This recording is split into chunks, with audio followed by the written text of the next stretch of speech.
Meron na naman akong natukiba na kalanaan dito sa Dumangas, Iloilo guys. More ang mga seafood ang pwede mo matikman dito guys at napakaganda pa ng place nila dito dahil nagalutaw-lutaw dito sa punungan ang kanilang kalanaan katulad nito. Kaya hindi ka na talaga magtitingala bakit dinadagsa talaga ang kainan na ito dahil presko ang pagkain mo dito, manamit pa ang mga pagkain na matitikman mo. Kaya let's go!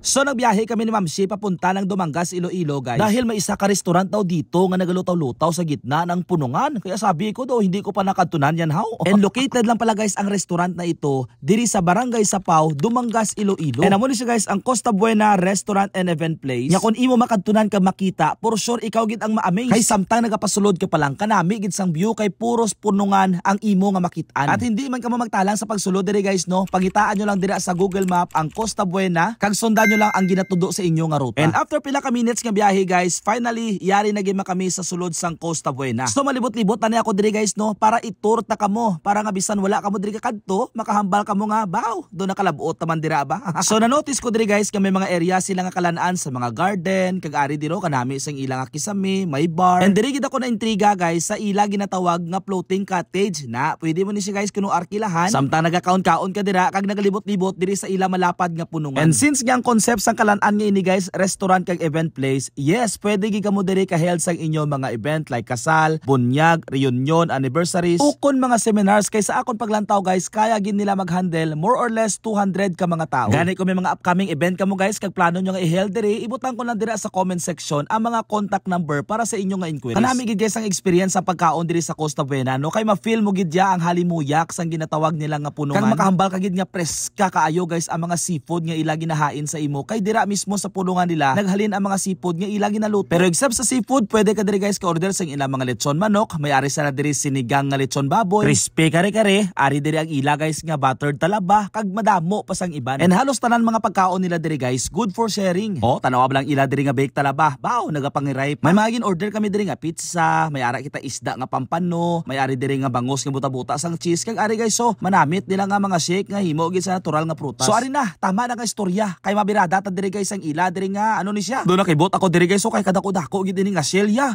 Matsa ko pagbukas ko may magwa nga perlas ba. Abaw, ang isa kapag timo guys, ba dumagatex ba ko ba. Syempre nagtilaw man ta diri guys ang ila nga scallops kag ari ho, ang ila inasal nga baboy diri sa ila nga sulit meal. Baw kanamit gid ini kay kahang-kahang iya nga sausawan. Abe, tistingan tabi higupan tabi kang sabaw kang anda nga sinigang nga baboy kadya guys nga lechon. Baw kanami guys ang sabor kadya tanan no. Sinigang nga lechon baboy ang ana nga subak. Baw kamatirawan ko, dila ko dumapalakpak. So ari na, kay saksihan ta kung paano magsirib si Ma'am Shi sang ila talaba. Kay tanawa balaw, buta-buta sa mga cheese ina guys, kay bake talaba ina siya. Pero sa tanan nga pagkaon, amo gini siya guys ang ginadumtan ko. Ang matambok nga isda, nga iya pagkaluto do adobado, nga ginatawag isda nga pampano. Baw, kung idasok mo sa baba mo, dumakahambal ka nga. Sige hon ta panino. Uy, puwerte ka namit ang sabor guys. Lain gid man, basta isda nga pampano. Tapos ari pa guys oh, isa ka bilog nga manok nga hindi ko maintindihan kung lechon ini siya o kung ginprito ini siya nga bilog. Pero Ma'am Shi do hindi siya manghatag guys. Do gusto niya nga suluhon kay nanamitan siya.